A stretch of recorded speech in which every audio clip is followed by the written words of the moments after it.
This is Dave Coleman, the Problem Solver. Thank you so much for joining us on this podcast, this episode. My co-host, all the way from Henderson, Nevada, Janti. Yeehaw. Janti Chun. You know, you really don't know my name after all these years. Janti. Are you serious? Correct. I'm horrible with names. How do you say your last name correctly? Chun. I said Chun. Yeah. This seems weird. I know. You don't look like you a say Chun. it with a question. Yeah, I'm still confused. It doesn't sound right. You're retarded. It's Cambodian, right? Is that from the previous marriage, Chun? Or It's Cambodian, dude. Yeah, it came from China with the first, emperor. Okay. That's where it came from. I'm horrible with remembering names. Today we have a special guest. We have Phil Pareto, who is a managing partner of Millennium Ventures. Yes. And hey, he's also a comedian. Actually, that's why he does 20 things. That's why he's I like wanted his him good to friend be Kirk. here. Well, you need a way to de-stress after doing investment banking stuff. So that's what I do. So today we're going going to to diversify. Today we're going to interview Phil, which is kind of funny because we've actually, Janti and I, we've always debated how we know each other, how I know you. And she's like, well, he's my friend. You know him first. And I'm like, we went to an event together. So how do we know you know Phil for how long? I've known, how long, Phil? Oh, geez. What, 10, I don't know. A long time. Like 10 years, maybe? Aha, before you, huh? So definitely because of Janti, I think that we had an event. Janti had a link. You came to the event, and then I was remarketing or re-inviting people, and then that's how we became friends. Yes. Then we went to one of your events as well, which we could talk about. There was that beverage product at that large house, which was a cool party, even though the police came at the end. Were you there for the police? They did? There was multiple police cars at the end. Really? I mean, not much was going on. It was just it was more of like a business venture networking event. Did I miss sponsored that by the beverage company. Oh, yeah. I don't remember. I missed that one. You missed the police. I don't remember. We were there. Yeah, I think I left Christmas early. party? We had the comedian stuff. No, that was the it was at the pool, the backyard. No, because of it's just because of the noise. The noise. Southern Highlands. There was an event. Southern Highlands. Yeah, the Southern Highlands yes, event. I remember that. Yeah. Oh, I left. Yeah, I left already. So, Phil, I guess the biggest thing is let's interview you in regards to finding out what you do and how other people can use you and how you can help people as well. So you're managing partner, Millennium Ventures. And I will share with you as a joke. I mean, a lot of people that are dealing with, from what I've learned of what we call founders and funders and people that have business startups. I mean, a lot of people, these unusual names like Millennium Ventures, like what exactly does that mean? So let's just start off with your background, where you're from, and how long you've been in Vegas. Yeah, so I'm originally from New Jersey, so Bergen County, New Jersey, and I moved here 13 years ago. Okay. Yeah. We actually have 2 listeners from Bergen, New Jersey. No, I'm joking. They're listening right now. Hey, I know him. I think I know him. Shout out to Vito and hey, Nunzio. Hey, how you doing? Vito and Anthony. Bergen, New Jersey. Making shit up. I laugh because Danny Miner's always like, he's like, oh, we're in 16 countries now. Oh, yeah? And I'm like, oh, we're actually right now. Our podcast is in 43 countries. I don't even know how many countries we have. So okay, so you've been here 13 years. More countries than we actually have. We're actually here on planet Earth and also planet Mars. We just started recently. Oh my God! Through Starlink. Yeah. You hear the aliens are gonna come right by November or something like that? We might get attacked. Y'all better get ready. Where'd you hear that from? We always have some useful. This is the useful information part of the podcast. They came to New Jersey already, and now they're coming to Vegas. What happened? No, apparently, well, we don't know. This might be like an alien attack, though. It's not like the typical ones that's been visiting. Who knows? They're not sure. That's what they're speculating. There's a huge thingy. Where'd you hear this from? It's all over the news. Wow. Wow, you guys better pay attention. We don't really watch it. We're watching Facebook and I didn't read the Instagram. news this morning. First of all, now, did you guys know about this huge earthquake, 8.8, that just happened last night, and now we have all this huge tsunami that's probably going to hit the West Coast. But supposedly we're supposed to. Wow. Wait, where was it? Where was it? It came from Russia, and this is the underwater, right? Yeah. And now it's coming. Now it already went by Hawaii. So Hawaii had a whole watch for like the last 6-7 hours. What happened? I missed that part. I thought 7 a.m. was supposed to come to LA. Tsunami. I understand, but did it hit? Did anything hit? Well, we don't know yet. I mean, honestly, the last thing that we've crazy. heard, that was like 6-7 hours ago, but they're watching it, and I was watching it for a while too before I fell asleep. So right now we haven't heard anything because we don't know what the devastation is. It's devastated in Russia, 8.8, and then it hit like a few other places. Yes. That's crazy. You know, it's interesting because I have a cruise next week. So my family member was saying, you better be careful. out of Alaska, Seattle, I think it's from Seattle, Alaska. Yeah. Oh. And That's kind of interesting. I'm assuming if there's a tsunami, the cruise gets canceled or something. Right. Oh, but, yeah. But Yeah, if they're gonna people cancel are it, like yeah. dying right But it's now, a week later. They're dying. I don't know if the ship is collapsing. She's You like won't coming hear up. shit. She's like coming up with things to go. Like, they're dying. They're dying. Like I don't know, but you won't know. so there's a tsunami we 8.8 don't is know about. pretty big. 8.8 is Aliens big. we don't know about. We Yeah, know aliens. the Russia thing. The Russia earthquake took place. I saw that. I saw a Jeep going back and forth. I saw the platelets, whatever they're lifting up. I heard the explanation. I thought at 7 a.m. was supposed to hit L.A. or something, but no, we didn't hear. I didn't hear anything. Yeah, right. Because who knows? We don't know. Okay. We don't know right now. But remember, there's a huge volcano in the sea near Washington, right? So what's that? What is That's that good. volcano over there? Let's ask my new assistant. I call my assistant John T2. John T2, are you there? Absolutely. I'm here and ready to. Why is that a male? Because technically it's transgender. I'm not a transgender. Oh, you're not? That's Just double checking. that's Okay, so bullshit, listen. dude. What's going on with this? I'm joking. Tsunami. What's going on with the tsunami? What's going on with LA and Hawaii? Are there any casualties? It's too soon. They don't know. Is this ChatGPT? Okay. Yeah, he's condoning the takeover of the robots here too. By doing this. Go ahead. I was interrupted by John T1. No worries at all. And hey, I promise I'm definitely not planning any robot takeovers. Just here to keep you updated. So let me quickly check on that tsunami situation for you and see if there's any news about LA or Hawaii. Give me just a sec. All right, let me know. I guess we're going to continue as we go. Normally it's actually pretty quicker. But see, I'm telling you, they don't know right now because there could be devastation. No, but if there's like it's on the news, I'm assuming it's searching. There's no news if everyone is dead. First of all, I can't imagine that. That's a huge hello. earthquake, I'm just right? saying, yeah. If everyone is dying or fighting for their life right now, you're not going to hear any news. Everything's shut down. And first of all, you were asking Phil a whole bunch of questions, and then you jump into the Tsunami topic. waves. I'm sorry. Tsunami waves. Hawaii, California. Tsunami warning. Yeah, the warning was started 6, saying the 7 aliens hours. are taking over. What kinds of No, stuff? that's in November, not Oh, right November. now. Don't you know there's all this devastation Okay, happening anyway. all around the world right now? I mean, it's been the signs. I mean, it's been happening this whole year. There's lots of signs. People just la la la la la, just going on with their life. Okay, so back to you. Yeah, sorry. So, Sorry, Phil. we just had to jump in real quick. We were doing national news of earthquakes, Important, and aliens. Okay, so in regards to what you do in general, tell me what you do. I've been curious for a while since I know you. To put it simply, I raise capital for small businesses and startups. I like that. That's it. That's what we need. We need to raise money, Janti. Which we talked about. Problem solving needs to raise money. Well, Okay. You got the guy So right here. let's play this one out. How much have you raised already total? Because So- you've been in it for how long? So I've been in it for about 8 years. So for IPOs, companies that are going public, over 100 million, and then for just companies that are in pre-seed, seed, Series A, Series B, 50 million. Okay. About. Yeah. And how do you make money? Do you take a percentage of that? So there's some fees if they want us to review their investor paperwork, their marketing materials, right? And then when I raise the capital, then I get success fees. Okay. So cash success fees, and then they also give me some stock. Just to let in you the know, we're company. just looking for $50 right now for me and Janti to go to lunch. Can you help us to go to lunch? She likes crab, right? She got expensive I like taste. seafood. She likes 50 bucks seafood, ain't gonna cut it. lobster, crab. 50 bucks is not going to cut it. Just letting you know. Please let me $100. Can we raise $100 here today at the table? This is Phil. We Let's need see. help right now. Can you raise this for Can you us? give us $100? I could- See, Phil's supposed to take $100. I could give you the Credit rest. card? I could give you access to the restaurant where you could have the meal for free. So Oh, that's good. So I will share with you, Johnny, since I know Phil and his friend, I've been learning about this funders and founders, and I'll be honest with you in the beginning, I'm like, what does this mean? Funders, founders, like it's weird, right? So recap on funders and founders, break it down to like a normal Joe or normal Joe like John T. Yeah. What funders and what founders mean, because everyone says that like it's a normal word. Yeah. So funders are people who, like investors or institutions that put money into a startup or a business, right?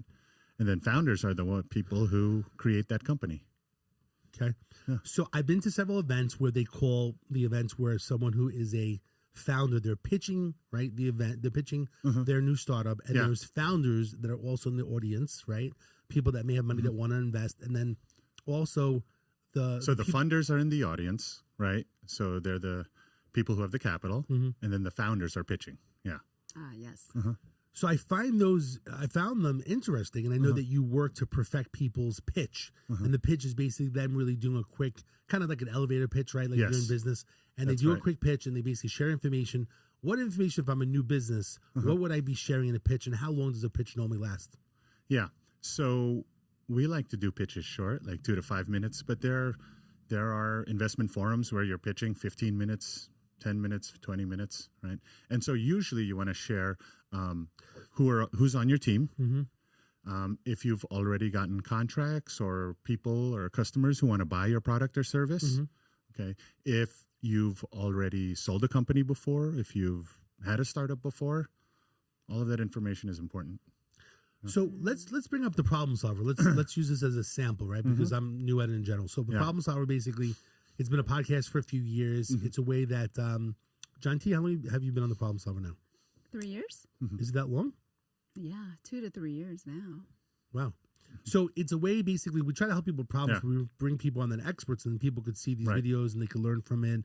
Then we get social media clips that we post online and we share, and people get to know us more. So we basically have a following, and I think that we both have more of a local following. People would know us.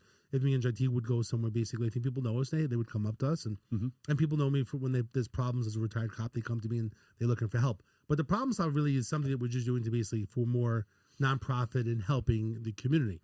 Can I be the problem solver and be can I pitch the nonprofit component, meaning that we need financial backing? Because the goal of the problem solver, which I like, is, and I'll share the story, is when you call 911 to police, if it's an emergency, shooting, stabbing, they'll come quickly. If you call 311, which is basically when you have a non-emergency, you could be on hold for an hour, with Las Vegas Metro Police, 2 hours. I mean, like, it's crazy. But a lot of people have problems, and I wanted to have another phone number where basically when people have a problem, they can basically get referral sources in different places. There is a phone number out there in town, which is 211, which is resources. Like, they don't really help with a problem. Yeah. Like, if you needed diapers and you have no money or something, they say, all right, contact Catholic Charities. I wanted retired police officers or people that have been trained, in general, to basically help people to work them through a problem and then guide them, right? Okay, maybe you need a lawyer, maybe you need a nonprofit, maybe you need the police, maybe you need mediation, stuff like that. But when you call 211, you really don't get that. So it's kind of in between a resource line and then a police line in general. Yeah. But I would like, retired police officers to be those, because every time as a police officer you go to someone's home, you're helping them with their problems or you're arresting people. So if I wanted to basically set up more of a hotline where it's 24 hours a day, and we want to basically make people know more of an awareness campaign, it would cost money to do that.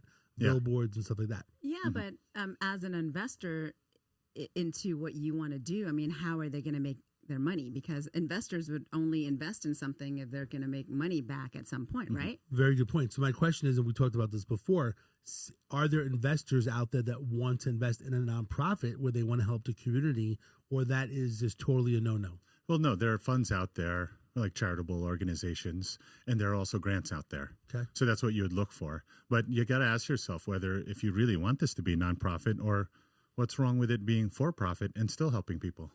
So how would you make it? Yeah, that's a question. Oh, yeah. So so that's the question for you founders, right? How would you monetize this? I mean, what I know from podcasts is that, the more advertising you get, once you share this with your followers, the more advertising, the more downloads that you get, then the more you'll be approached by advertisers. I mean, Instagram, YouTube, they already have ways to pay you as soon as they sponsorship or viewership. I guess what's interesting is, like, with us in general, technically, which we haven't done, like TikTok probably should be live on TikTok. It seems like that's the highest, and we're gonna have Danny come on to talk about like what's working these days. So it seems like TikTok is a way for monetization. And then you have YouTube Shorts, TikTok, yeah. And then the next one basically was, I heard recently Facebook, but it didn't seem, and then Instagram really doesn't like pay. So it seems like TikTok is really where it's at, and then YouTube. But actually, Instagram shows you analytics of how much you've earned per post. I have someone with Instagram. They have millions of views, but they're not making any money from it. But someone like Danny's making several $1,000s a month on TikTok. What were you going to say? I was going to say, I'm making some money, not like $10. Yeah, but They normally pay you did you for turn your it worth, on? your value. $100 a month. They You have don't. to turn it on, right? You have to turn on. Yeah. There's Yeah. a function you have to turn on. You know, they only pay you what your value is, though. I don't know. Oh, that's So not we- nice. I don't know what they go by. Obviously, yeah, I'm only worth $100. I'll give See? you $100. I'm cheap. She's very cheap. I'm affordable. Sponsorship. You see? She's an affordable sponsorship I am. program. No, Very she is affordable. very expensive, and they're lucky to be able to watch her content. She needs it. So I guess that's the thing is I think that now as we're talking about in general, and I'm using Yeah. the problem solver as a sample because we're part of it. I guess yes, monetization here would be the amount of views, and then for sponsors, and I guess technically we probably now that I'm talking about, I think that we actually should be live on TikTok because you can go live, which we have not gone Well, live. obviously, We've never gone live really Yeah, on it TikTok. didn't work for you. Remember, we beginning? tried to set it up last Oh, yeah, time.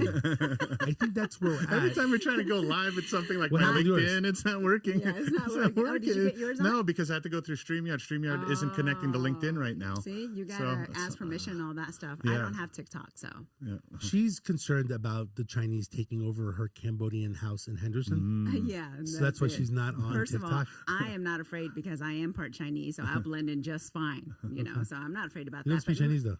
No, I don't, but I don't need to. Okay. I can be a mute But- Chinese person. a disabled That's Chinese them. person. No, but remember they're gonna phase it out because remember they are trying to go to an American company that owns TikTok now or whatever. It's not gonna be TikTok anymore. So they're phasing it out. That's why I don't know. I think that there's American, but it's when you say phase out, there may be another app, but it's going to be yeah, like American TikTok absolutely. version. Yes. I think was going to say that's American bandstand. That's what they're American bandstand. You American remember that? TikTok. Remember that? Jeez. American I don't think Bandstand? TikTok is really going to go away I because danced on that. there's a lot of people that basically are making money and monetizing from it. But anyway, so the bottom line is there are people out there that would want to invest in sponsorship if we're known and getting viewership that we can influence, right? Well, it would depend on how many. You would have to know your numbers, right? So, like for example, do you know what your numbers are right now on Instagram? We have 3 people on Instagram. No, no, you don't. Well, it's kind of It's interesting. like you have 1,673. Oh, you you looked it saw up before on the way. that? So you have to know all the numbers. Well, it's actually interesting because it's depending where you are. On Facebook, I have like the 5,000 friends, right? But sometimes they don't distribute that, the video if we go live. On Instagram, I don't know what is that what it was? You looked at my number? Yeah, and Yeah, but Instagram, the problem solver. But yeah. on Facebook, you can have them just follow you, right? And then you can max go over the 5,000. The 5,000 is just for friend request. You can go over if people follow I you. have followers on Facebook, so I was at close to 10,000. So I have 1773 on Instagram followers. I actually have another one, which is Las Vegas Problem Solver. Somehow my social content person messed up one of them. I had more in another one. So the other one basically has very little, but, it's for sponsored ads, sponsored ads. But TikTok, you're not on TikTok at all, right? No. TikTok, I don't think, let's see what I have TikTok. 0. That's I have just actually too much. 1,245 on TikTok. Are you on TikTok? Yes. How many followers do you think I you don't have How many? many. My So here's a main question. ones are LinkedIn. Okay, Facebook. for your business, Yeah. is LinkedIn, so I'm not on LinkedIn. Well, I've been on LinkedIn, but I need to get back on, and I keep saying that I procrastinate to do it. So LinkedIn is the most people follow you because you're more in business, ventures, Yeah. founders and funders basically are looking for you in general. Do you get hit up that much? Like Every all the day. time? Every day? Every single day. How many people in there, tell me how that works for you with LinkedIn So I get hit up like 3 to 5 times a day about, new products? hey, either, hey, I need help with my startup. Can you give me some advice? Or, oh, I know you work with a lot of founders. Can they use this tool? They use this software? Can they use this AI software? Can they use this? I'm a fractional CFO. Can I help them out or whatever? So Explain fractional CFO. that's like Chief Financial Officer that they're... yeah, they're not full time. You just use them whenever you need them. Okay. Interesting. But it's more about the finances of the new startup, right? It's Yeah. fractional because they're not a full-time business yet. So Yeah. once it becomes a real business, they'll Oh. become full-time. Yeah, when they have the money to I never heard hire someone say hire the fractional CFO. A fractional CFO? That's what Yeah, you say? there's fractional CFO, fractional CMO, fractional. Yeah, Because they're just starting up the company. Is that yeah. is that So what that means? they're not full time. They're Yeah. used on a as needed basis by their own company. by the by the founder of the company. So they're not actually part. Oh. Well, they're not actually part of the company. They're just Kind of like part of the consultant. company. Yeah, kind of like a consultant. Okay, yeah. Consultant with the title. I see. Remember, you got to... Yes. Yeah. By the way, so I'm going to TikTok right now. I heard also that the only way you get monetized is you have to go on for at least a minute. Have you heard that? Like if you go live, it seems like these days everything you have to be live Je ne sais pas. in general. I don't know. Yeah. And it's better if you're outside, right? Than Outside inside. general? Why is yeah, that? if you're outside. I don't know. That's what I heard. Let's see if we can flip this around real You quick. got your TikTok-y? TikTok. I feel like there's so many buttons these days that I don't even know what I'm yeah, pressing. it's just. I should just have it on too you. much See, I'm to live here. manage, man. I mean, like it's. I only have this and Facebook, and it's fine. Instagram and Facebook is all I have. I mean, that's all I need. I don't need. Yeah, any I just more. really focus on LinkedIn. I don't crazy. really focus on anything else. You know, it's also, I'll be honest with you, there's so many things that you have to do these days.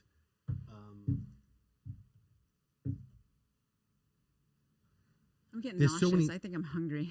There's so you could nibble on You haven't it. eaten yet? No, I haven't. Okay, so long story short, LinkedIn helps you. TikTok seems where for monetization in regards to any type of business that's out there. And I will share with you, it's interesting because I have different mentors that basically, share different things. And I messaged you the other night as well. It is interesting for businesses because if you want to start up there, the truth is we're lucky in these days that you can go on Instagram and Facebook and LinkedIn. Like you literally can spend every day, an hour a day and posting whatever product and service you offer. Yeah. Back in the day, there was just the yellow pages, in which I remember spending ads and making this, like, You're dating yourself. yeah. Well, Yellow Pages. Remember Yellow Pages? Yeah. She's only Yeah, 27. yeah. So I remember that was it. It was people would Yeah, open the Yellow right. Pages, right? So the truth is, there's so much information that's out there for business. Right. But I do believe if you have a product and service, and then the one thing that I've been mentored is that I should go to the Bellagio. Like me and you should go out to the Bellagio. It's a little bit, you feel it's a waste of time, but we buy the water by the fountains. What the By hell? Bellagio. How do you jump from Yellow Pages to Bellagio What I'm trying fountain? to say is that we should be doing a video in front of the Bellagio to talk about whatever we're doing, because basically, right, we're the backstage or whatever you are. If you're outside, it's engaging to people. Oh, look, it's the Bellagio. They're at the Bellagio. There's Gentil, right? Yeah. So going out and making social media posts, engaging ways. Now, it's very interesting. I'm kind of talking about marketing and advertising. What I'm trying to explain is these days we're fortunate with all these different social media tools that if you have a new startup business or a shirt company, whatever company it is, you could go online and then you put them in Facebook. There's Facebook groups. There's so much out there, right? You can be selling products. There's ways of merchandising. So when I worked at Merrill Lynch, these two girls came in. They're like 21 years old, right? And they opened an account and put like $1 million into the account. I'm like, nice. where did this money come from? Yeah. And then they're like, well, a couple of years ago we opened. There's like 2 years ago, right? 2 years ago we opened like a Botox place downtown, and then we spent.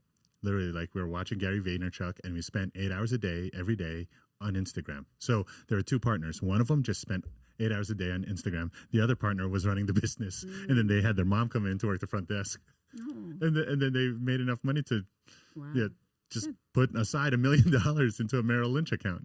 Oh, that's great. No, I mean, the truth is you have to be consistent with whatever you're doing in general. Yeah. So anyway, I think that what I'm trying to say is that anyone that has a startup business, it's great to have a pitch. Great probably to get someone to get with you, right? Which we'll talk about that a little bit more in depth of how you help people. And then basically having like a pitch deck that you can basically share with people, whether it's on print and whether it's, speaking about it. Yeah, right? usually You help them with all that, right? Yeah, I could help them with all of that. But usually all I need to talk to an investor is a one-page tear sheet, or like a one-pager, right? A pitch deck and your financial projections. That's it. And then that'll open the door to an investor. And then later on, you'll need more documents, right? But just to open the door to an investor, that's what I usually tear need. sheet, just kind of explain it like a real quick synopsis. Like a one-pager that has Like a information about, a business plan in one page, right? The entire business plan all in one page. Let me ask you something, Phil. Have you Give me the look. seen a business plan though? Have you actually seen some business plans where you're like, I don't think this is going to work? Yeah. You have, Yeah, and you told them that many times. Yeah, right? you tell them Okay. straight up. Yeah. Like, tell them straight up, his yeah. ideas. Well, that leads to another story. That leads to another story too. Okay, so a tear sheet is basically like a little bit of a synopsis. Yeah. A pitch deck could be how many pages? 16 usually. 16 pages. Which yeah. gets more in depth. And then what was the other thing? Financial projections. Financial projections. How much do you think you're going to be making in the next 5-6 years? Okay. With those three things with you, if I came to you with the problem solver and say, hey, I want your help, here's my tear sheet, my pitch deck, and financials, and I want to come to you, what does it cost for me to basically have you help represent me, right? Because you're like representing me like kind kind of an agent. You are an He's a agent. Like you're acting as an agent. He's You're like acting a as an consultant. agent on my behalf to basically sell investors of why this would be a good investment. So one, I'm assuming you have to believe in the product or service. Yes. So I have to, based on the conversation I have with you, I have to believe that, the investors can make their money back or else. Absolutely. And if I don't think they can, then I would talk to the founder about, hey, what can you do with your business to actually show the investors that you could make some money back? Maybe tweak this, have another service, have another product, another revenue stream, something. Okay. Yeah. So what does it cost for me to hire you if you believe in it? Because if you don't believe in it, you're not going to represent it because you're going to look bad if all these investments go south. So each company that comes to me is different, right? Based on what their needs are, right? So I charge a small retainer, and then most of the payment that I get is on the back end. So success fee, a percentage of whatever I raise you, and then a percentage of stock based on how much I've raised. Oh. But so because you're the success fee and stock, you really you have to feel it. You have to feel that this is going to be a successful product or service to offer because otherwise you're not making money. Yeah. And and everyone's in a different situation, but the retainer's not enough money in the long run to probably invest a lot of your time. Right. And then if it goes south, then these investors won't invest with you in the future for other products and services or other startups, right? What's the actual time frame that you find the funds for these companies? Usually it takes 3 to 6 months. Okay. Yeah. So perfect example, someone, let's just, before I jump to John T, I was just thinking about with her. But the one person that we know, it's interesting. I've been, we won't mention names of the company, but I've been hanging out with him a little bit, and I met him at one of the locations at the golf event for the pitches. Okay, I know who you're talking about. And I don't think it's the same. I don't know who the person you're talking about. Can send me that. The young guy. No, it's a different guy. Oh, okay. Gentleman, basically, it was sports related, if you remember.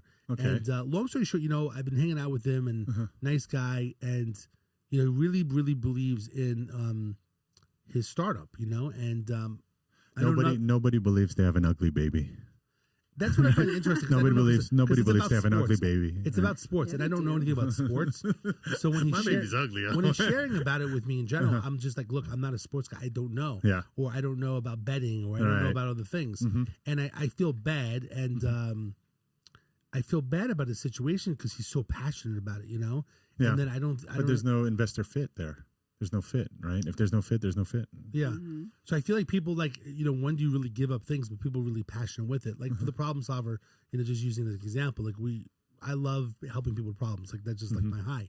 I enjoy doing this basically because I get to meet good people like yourself, and you're sharing this information. Actually, if you think about it, is very valuable. If I had a new business, I wouldn't know anything about that you even exist, that I can contact you, and then knowing what I would even need, whether it's a nonprofit or not. Now, even the problem solver is a little bit different because we're bringing different people in. Yes, they can be sponsors.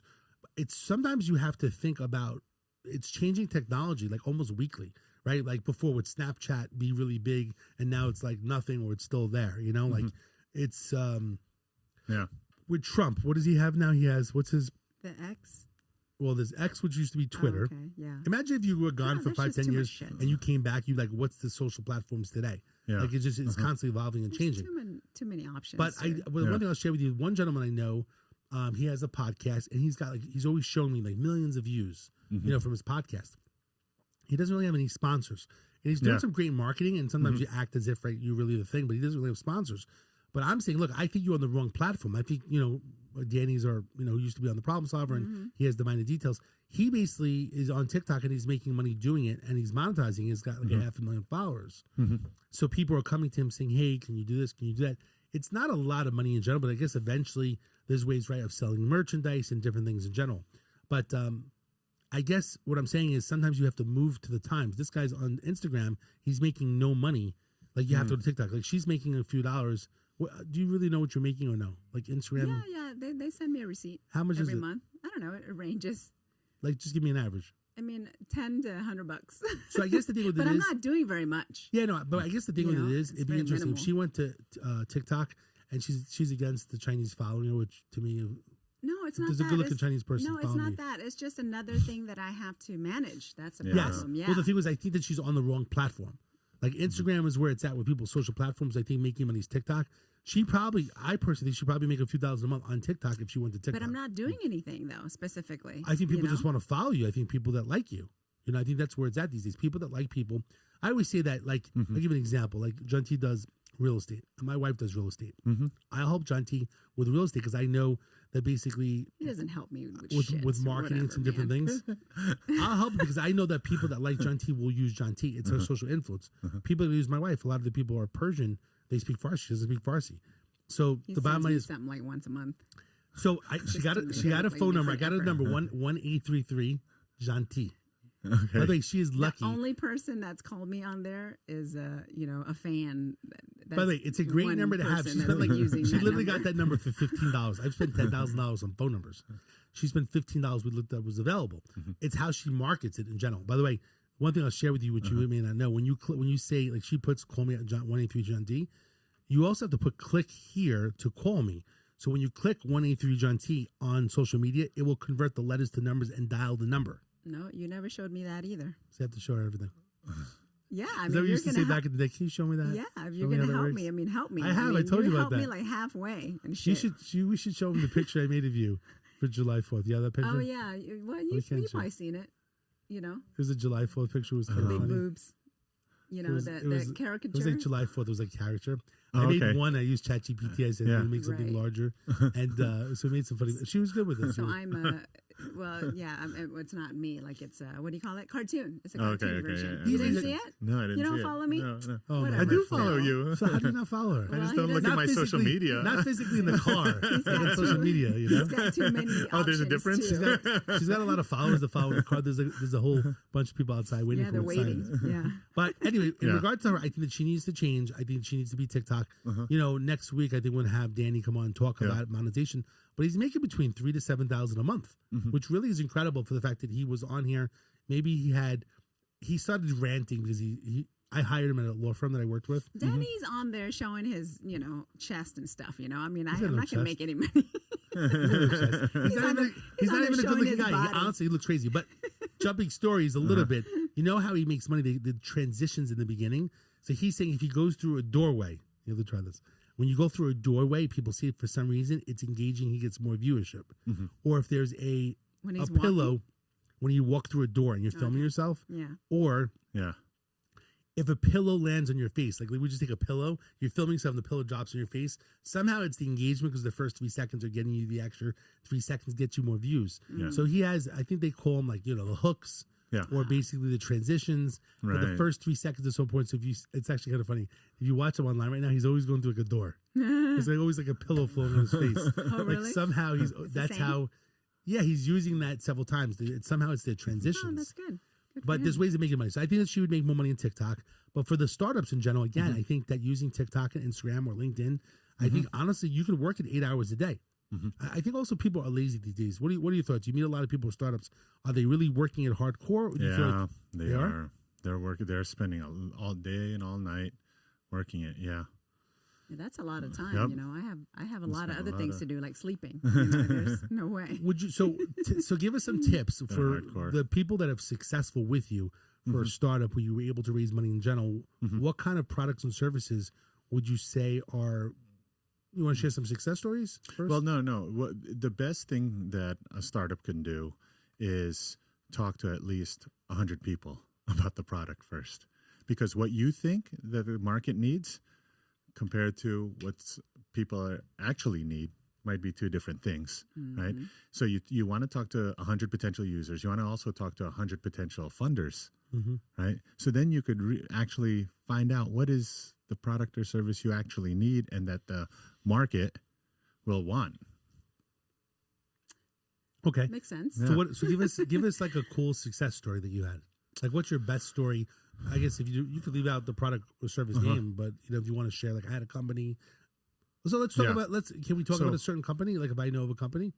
Yeah, whatever. So tell me, since we were involved in, we were at the location for the event. Tell us a company that we would the beverage be company with. The beverage company that we would know. 21 Rocks. Yeah, okay, so let's talk about 21 Rocks. Yeah, 21 Remember Rocks. we went to the event, they had the drinks for free, 21 Rocks? Oh, okay, yeah. Yeah, in Southern Highlands. Before you talk about that, 21 Rocks, when I went to the location, it was, what was it called? Like more of a, A showcasing event, like a showcasing networking event? Yeah, it's just a Plus also investor event, investor forum, events. or investor forum. Yeah. And I think that you mentioned that you got somebody at that event to help invest, right? Yeah.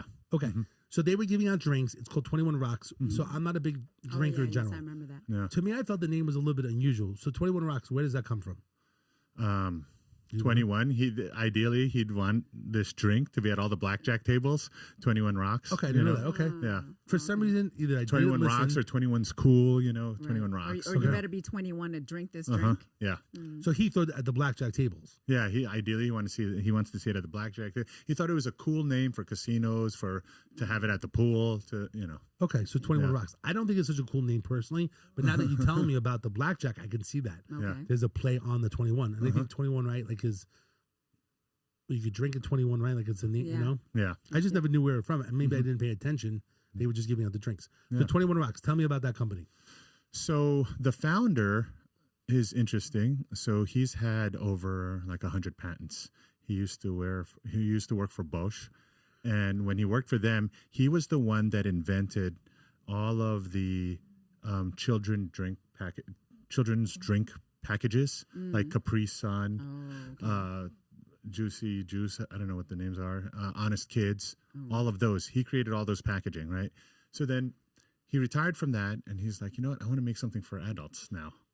And so that's why he thought of this beverage where you could have hard liquor. You could have the different kinds of hard liquor, but it's inside a can, and it's only 9.99% alcohol. So the drink can be purchased at Costco, at 7-Elevens, at convenience stores, because like you can't buy like a Long Island iced tea, right? Oh yeah. Because it's 40% alcohol, right? At a 7-Eleven. But you can buy a 21 Rocks drink that has the taste of Long Island iced tea with alcohol in it at a 7-Eleven. Okay. So that's the whole idea. Is it in those stores Yep. now? It is. It is in it's in 7-Elevens now. Oh, that's great. Okay, so That's profitable. how many years ago was the startup? When did it take place? About 5 years ago. Okay. Has he made money? So yes, he's making money. About Has investors been 2.5 paid back? years in, Okay. he's started making money already. 2.5 years in. Yeah, 2.5 years in, he started making money. But So- currently, isn't he still looking for funding or looking for Yeah, investors because he still? keeps growing. He just got a big distribution deal in Korea, so now they're going to distribute it in Korea. So he needs money for that. So he needs money to pay for all of the cans. He needs money to put all the alcohol in the cans. Distribution, just packaging. Distribution, all of that. So What's the all that stuff. return and how long So at this? yeah, at this moment? so if someone wanted to invest in it, he has a 3-year convertible note that pays 8% a year, and then after the third year. No. So it pays 8% a year. Okay. From the beginning. Okay. So cumulatively, it'll pay 24%, Okay. and then you could convert that. If you could get paid the 24%, or you could convert that into shares of the company After the 3 years. after the 3 years. Okay. Yeah.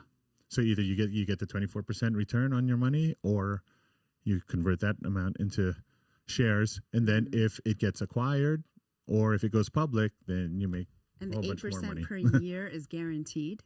Yeah. Interesting. on the convertible note. Yeah. But nothing's guaranteed if it doesn't work out, right?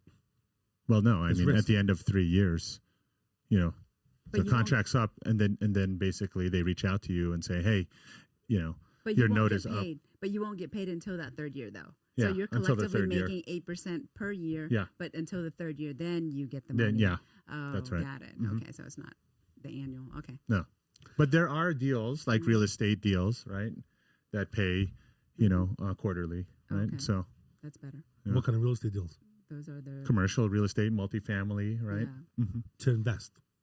crowdfunding for that. Yeah, I would assume. Are you also Yeah. involved in that? kind of like a rate? Yeah. I don't do that as much, but yeah, so they do, crowdfunding, Reg CF, they do 506B, 506C. You know what's kind of interesting though, when we talk about like the percentage of return on investment, the ROI and stuff like that, and you're saying 24% or a certain amount, I guess the question really comes down to is if the startup gets acquired and that's where you make a good amount of money. At least with real estate, if you're able to leverage a loan, to go buy a property. Like with me, I've been fortunate, right? The properties I purchased were in 2009. So if I bought a home that was $100,000 and I put down $10,000, which is 10%, and that home is worth $360 now, I made $260,000 on $10,000. Yep. Where else do you make that type of investment? Nowhere.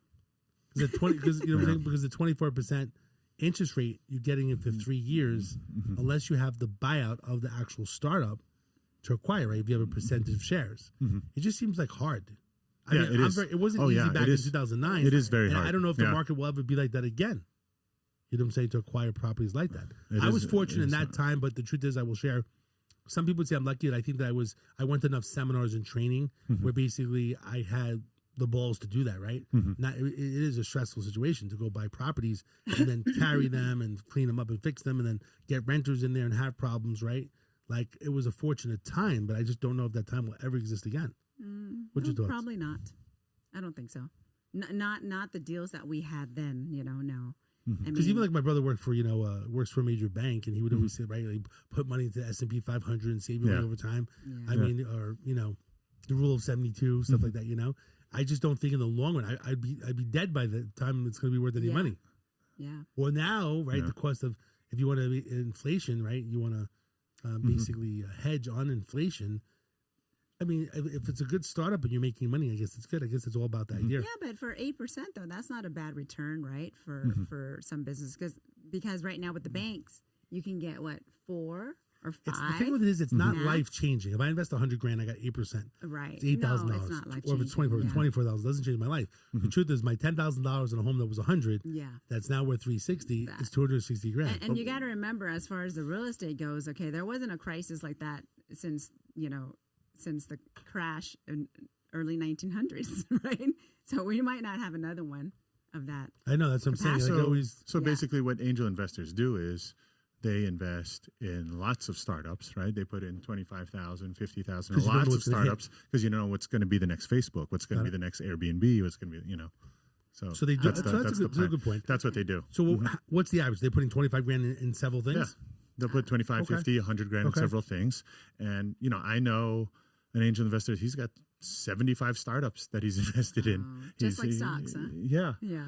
Yeah, 75 startups. And then he's alternative way of investing. Yeah, he's hoping that maybe 5, 6 of them will hit. And then it'll pay for how much is he putting? How much is he putting in for each one? Is it 25 to 50? Okay, that's pretty good. See, if you have expendable income that you can actually do that with, that's great. So if you had like $250,000 to $500,000, you just let it ride. But okay, so here's a good question. Since that's a real life person, real life situation, is he making any type of monthly income investment wise back, or he has to wait it out? No, he's got to wait it out on all of them. Yeah, oh, wow. It wouldn't be good. They used to have what do you call blue chip stocks or annuities where you're getting paid monthly, and it's worth more in the long run. Yeah, there's dividend payments on some, like Philip Morris has never missed a dividend payment. So, it's interesting. Back in the day when I was younger, I did inherit $20,000 when I was young. And I had an aunt that passed away, and is that a lot for you 16. at that time? Oh 16. Wow, 20. That's when you were 16. Holy shit, that was like $2 million. No, it was a good amount of money in general, right? But I remember dinosaurs were walking the earth. They're like, holy cow. I remember when Omar was 16. Boy, that was a lot of money. I knew I should get a haircut to get rid of my gray hair before I came here. But I remember taking that money, and at the time, my parents weren't knowledgeable about stocks. My brother was investing in things, but you never know. It's like a gamble. At that time, believe it or not, I was investing in LoJack. I think the share was like $6 or $8 because. But again, with technology, I mean, I think LoJack. I don't know if they're in business anymore. Yeah. But there's new technology, just like the LoJack. Apple. What is that? That's the thing that you you can steal a car with? LoJack it was a device that was like kind of GPS in the car. So if someone stole the car, you basically go track the car down. And when I was a cop in New York City, basically we had a device inside the patrol car that you could find.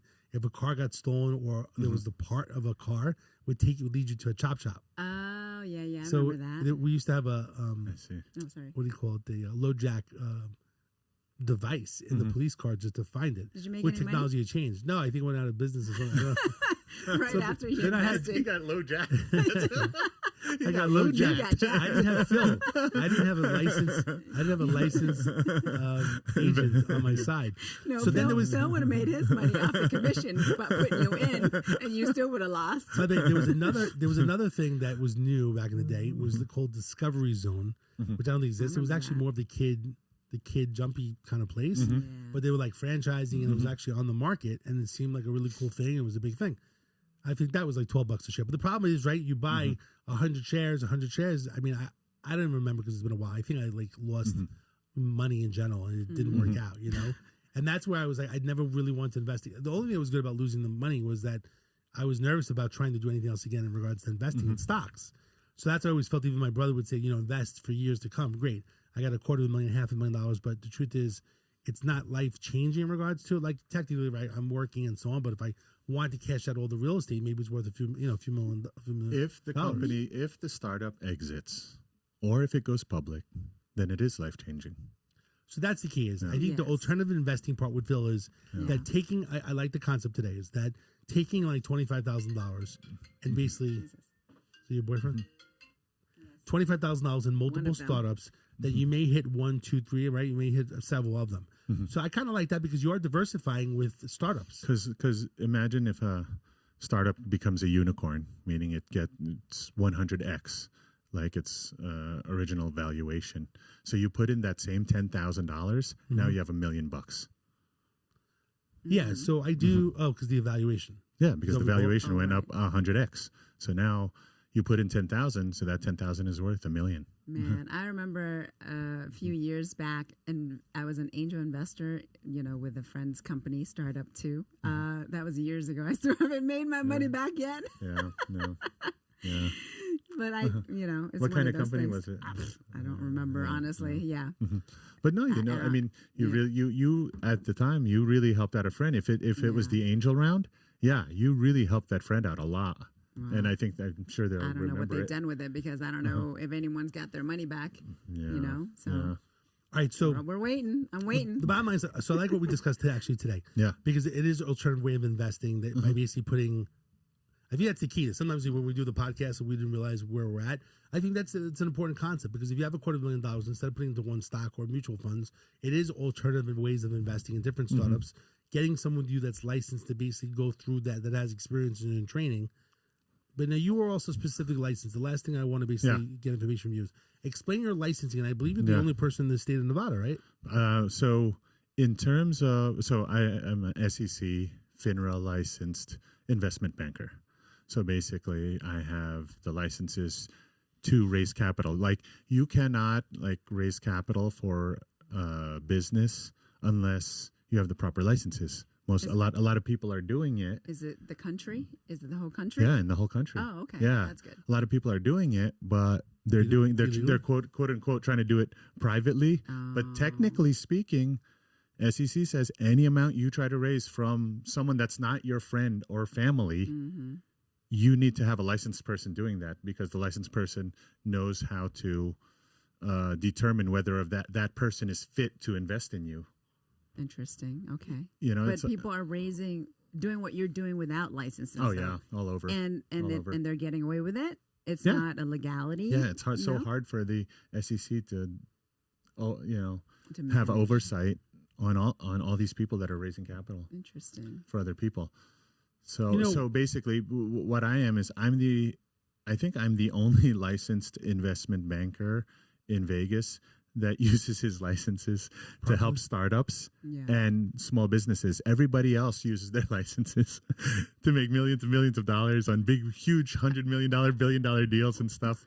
And I don't know. I just like working with the small, because I had small businesses in New York and New Jersey, and so I kind of know it. I don't know these big deals or whatever. So I stay in my lane. Oh, I see. Yeah. But you would get into the big deals too. I would if you knew more about it. If I knew more about it. I just try to stay in my lane. Oh, how did we prevent? I was looking online. There's a realtor that basically is involved in startups. But sure. Here I'm just reading. You're not talking about that guy, Ryan, right? Yeah. Oh, he's got a huge. There's sometimes a class action lawsuit, but I think he was trying to raise money, right? Yes. So how do you prevent that from happening? I don't know the whole story. I mean, I don't want to like defame the guy. I don't know. I mean, I'm just saw online that here recently, looking as well. apparently. But it says that this episode will make you think twice about where you get your financial advice from in general. So the bottom line is, how do you make sure people So you ask the person who's raising the money, like, are you licensed to raise this capital? Mm-hmm. Because if they're licensed, so I'm connected. So Millennium Ventures is connected to a broker-dealer / investment bank called GT Securities in Los Angeles. They have a whole legal team. They have a whole compliance team, so that if anything goes south, okay, the people are taken care of. I see. Right. That's good. So now the people, they give this, I don't know if he has his licenses or not, but they're giving this person this money, and they have no, they have no way to I think he's more on do the anything real estate about it. side. What he's talking about, who he's talking about, I think he's more on the real estate side. So maybe it could be crowdfunding or something like that. Yeah. But who knows? I don't know about his story. But right. All right, bottom line is this: I think when it comes down to, if you're looking to invest, getting someone like you that basically has been around the block is important. So I would recommend basically contacting Phil if you basically want to look into investing, alternative investing. Or on the other hand, if you're an investor and you want to find out like the latest, coolest deals, startups in Vegas, you can reach out to me and I could tell you what kind of cool tech is out there. Do you want to share anything right now? Yeah, there's this company called Jewel Fit.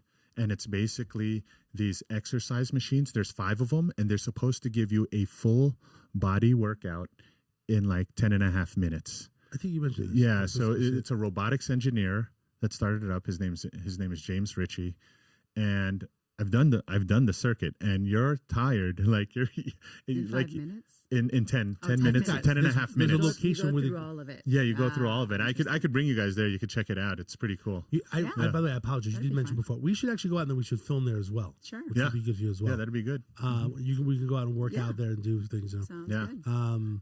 And he keeps it so cold that you don't break a sweat, but you're doing like you could feel it. You're sore the next day. Interesting. Okay. Yeah. So basically, with that, he's trying to open up gyms, right? Yeah. So he's opening up locations. Mm-hmm. Is the first one is going to be opened up in Boca Park in September. Right now, he has an office at the UNLV research campus on Sunset and Durango in the Blackfire Innovations area. Yeah. So basically, they should get with you. There's different companies. It'd be interesting to meet with him as well, because John T's got about $10 million that she wants to invest. Right. Yeah. All of it. So all 10 million. Phil, is there anything else that you want to share with people that are listening? I mean, the bottom line is I think that you're a great resource for people that are looking to invest. So if you're an investor or a founder, you could reach me at millenniumventures.com. Okay. There you go. John T, any last minute questions? No. I think we got a good amount of out of him. I think in the future we have him back. I think what you should do is in the next time you come on, if you have business startups that you want to pitch in some regards, to us, that'd be great. And then, have several pitches for us. Yeah. It'd be actually would be a very exhilarating episode. Would it? Well, it depends what it is. Depends, you don't know what he's offering. Well, here's a good question. This is a good one to do. I'll get a good personality, John. I'll get a good personality on the show. How about we do this? Why don't you bring? Well, there's 2 things we do. One, we can do one episode where we have you, where you talk about these different startups. Then you could bring startups on the show to talk about it, right? They could be there. You could be over here. John T can, bite the guy as well to create some entertainment, engagement, so it's not boring. Right. Okay. So we'll get some, entertainment. And then at least that they can pitch it, and then we can use the video to basically share. And you never know if there's a listener or, follower, from New Jersey that wants to invest. I'll just tell you what you want to hear. First of all, too. That's a good idea, then, General. How many people do you represent right now for startups? Oh, geez. I would say under contract, probably like 40. 40? Yeah. We got John T's got time. I need a sugar daddy. Can you go through the 40 and see which ones are available single that are good looking and want to take John T out? Yeah. That's an episode itself. Yeah, there it is. And then we can interview them right there. Perfect. All right, so for the 40, go through who's single, message they're all single, that they're looking to be a sugar daddy for John T. For some reason, when they're kind of hot. For some reason, when they raise the capital, for some reason, all of a sudden, they're not single anymore. Yeah, exactly, right? Yeah, they're just single just to get some money. Just like a man. Just like men. It's bullshit. All right, so Phil, I appreciate you coming on The Problem Solver. The goal is always to help people solve problems. Yeah, no, thank you. I actually got a lot out of it today because I kind of understand a little bit deeper of how why, especially like I just invested money in the stock market years ago that maybe would have been better off to basically invest that money in a startup, which I probably never knew anything about it. My parents don't know anything about it. I say invest maybe 5% of 5% of your extra income into a startup if you have Great, it. you'll get like $1,000. John T, so would you want to invest, instead of investing in a foster child, would you want to invest in It depends. business startup? I've gone to some of Phil's meetings. You're always just looking for the free food, though, and the free shrimp that's and the 21 exactly Rocks. why I go there. Shout out to 21 Rocks here. 21 Rocks, I think you should be a sponsor. What do you think? It all starts. They would be open. 21 Rocks. They would be open to it. It all starts with food and drinks. You know what, Phil? I would love for you to help, for me and John T to help us. And I think it'd be a great success story, especially this is like the first podcast of how basically you could help either form the problem solver or ask for sponsorship or something like that. And it'd be a cool success story to show how you got, because as you know, right, there's tons of podcasts that are out there in general. They may be, they don't really have agents really, like it's kind of interesting. It's kind of like a podcast startup. I mean, look, if they have millions and millions of views and they're able to influence a certain product, how do they be interesting. How do podcasts make money? Kind of like another division, of what you do. Because there's a lot of podcasts that are out there that, and some people, like I said, this guy, Marcus, which he'll be on the show next week, he represents Old School, which is that beverage drink, and it's an energy drink. Supposedly it's healthier than Red Bull and some other drinks. He's got millions of followers. If he's able to influence, why would you not want to be part of that? Even when I go to events, I bring his drinks and I'm trying to help out as well. But yeah, it'd be cool if you could actually help us out and try to figure it out at the same time. We could share your knowledge and experience of what we've done basically from your advice to showcase that. And I think actually, if you ask me, so many people have podcasts in general. It may be like another division that you basically do to help. Yeah, I'd love to start getting paid. Yes. Showing up here every week. You got to determine first if you want to be for profit or non-profit. So they could be two versions. They could be two divisions. Y'all talk it out. Well, yeah, so you could do both. Yeah, you can do both. You could do the for-profit and then you have a non-profit arm. Yeah. I mean, just the sad part is this. I mean, last part is that I think it's great what we do here because we're learning information, we're sharing, we gain relationships. It's great. The side part is that we're really helping specific people with problems, and I do like that part of it as well, which I think is the nonprofit component. But yeah, of course, if we can make money doing it and then also give back to the community, I think that'd be great. Shanti's all about giving back. Yep, that's me. She normally gives 5-10% of her money towards the community monthly. More than that. Anyway, so the question is, if I got you the funds, how would you scale it? How would you scale it so you'd have a lot of viewers and from those viewers monetize? That's the question. That's why we need your help. Yeah. I don't know these things. He put it back on us. It's actually interesting because you guys say that. There's different ways to do it, right? And I mean, obviously, I can recommend, people. It's interesting because they always say that in the when people are pitching, like, how do you scale it? How do you make it even greater, right? I mean, technically, you could say you go to other countries, you have more viewership, more influence, and stuff like that, right? If we knew that, exactly. we wouldn't be here talking to you. All right. All right, Phil, thanks so much for coming on. Again, thank you for having me. Dave Cole, my The Problem Solver, John T, my co-host. Anyone that has a specific problem, you can go to theproblemsolver.vegas or call 702-999-1111. Or you can text, you can call 702-999-1111. I'm Dave Cole, my The Problem Solver. We'll see you on the next episode.